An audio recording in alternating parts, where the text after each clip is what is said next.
কথা বলি, তোমাদের বইয়ের নাম বাটারফ্লাই। অলরেডি তোমাদেরকে বলা হয়েছে বাটারফ্লাই মানে কি প্রজাপতি। প্রজাপতির ডানা এরকম রং বেরঙের বিভিন্ন রকমের রঙিন রং থাকে, বিভিন্ন বিভিন্ন প্রজাপতি বিভিন্ন রং বেরঙের থাকে, তো জানা থাকে। সেরকম তোমাদেরও এই ইংরেজি বইতে প্রতিটা পেজে প্রতিটা বিভিন্ন রং বেরঙের ছবি দেওয়া আছে এবং বিভিন্ন আলাদা আলাদা ধরনের পড়াশোনা রয়েছে এবং সেটা আমরা আনন্দের সঙ্গে পড়াশোনা করি, তাই তো?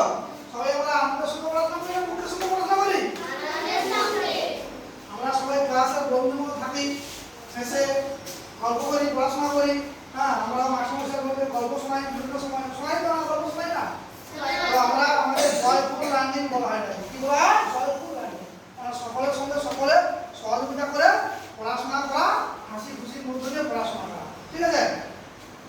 তো এই বাটারফ্লাইতে আমরা এখন দ্বিতীয় পর্বে চলছি, দ্বিতীয় পর্বের শেষ পর্যায়ে চলছি। আমরা যে লেসনটা এখন পড়াশোনা করছি সেই লেসনটা কি কি ছিল? দাঁড়িয়ে বলো। বসো, সবাই তো জানা বলেছি। এই বাস আইতে মূলত কাকে নিয়ে গল্পটা বলতো?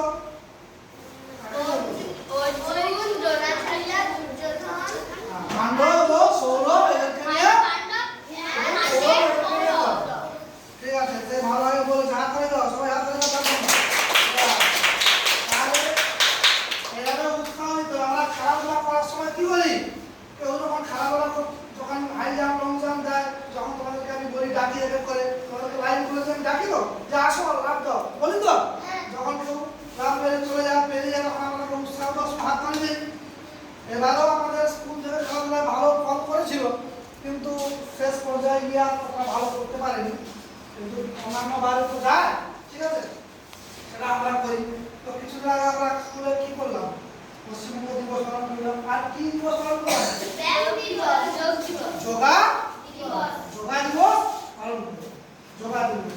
তো যোগা দিবসে পালন করলাম। এই যোগা শুধু একদিন দিবস পালন করলে হবে না, আমাদের সবসময়ের জন্য যোগব্যায়াম করতে হবে। কি যোগব্যায়াম করলে কি উপকার হয় কি হয় না? উপকার হয় শরীরে? আমাদের শরীরে বিভিন্ন রকমের উপকার হয়। অঙ্গ প্রত্যঙ্গের সঞ্চালন হয়, রক্তের সঞ্চালন ভালো হয়, তারপরে আমাদের বিভিন্ন রোগ ব্যাধি সব কিছু তাড়াতাড়ি ভালো হয়ে যাওয়ার কিছু উপকারী লাগে, তাই তো? তাই আমাদের কি করতে হবে? যোগব্যায়াম প্রতিনিয়ত করতে হবে, ঠিক আছে? এই যে বর্ষাকাল চলে এসছে, এই বর্ষার সময় আমাদেরকে কি করতে হবে? অনেক কিছু নিয়ম মেনে চলতে হবে। প্রত্যেক বছর আমরা আমাদের ক্লাস তোমাদেরকে বলি, ক্লাসে আমি তো বলি তোমাদের ক্লাসে কি বলি? ডেঙ্গু, ম্যালেরিয়া, চিকুনগুনিয়া এই সময় দিকে হয়, দেখা যায় বেশি করে। তো ম্যালেরিয়া রোধ করতে হলে কি করতে হবে? বাড়ির চারপাশে যে ডাবের কলা এগুলো থাকে সেগুলো কি করতে হবে?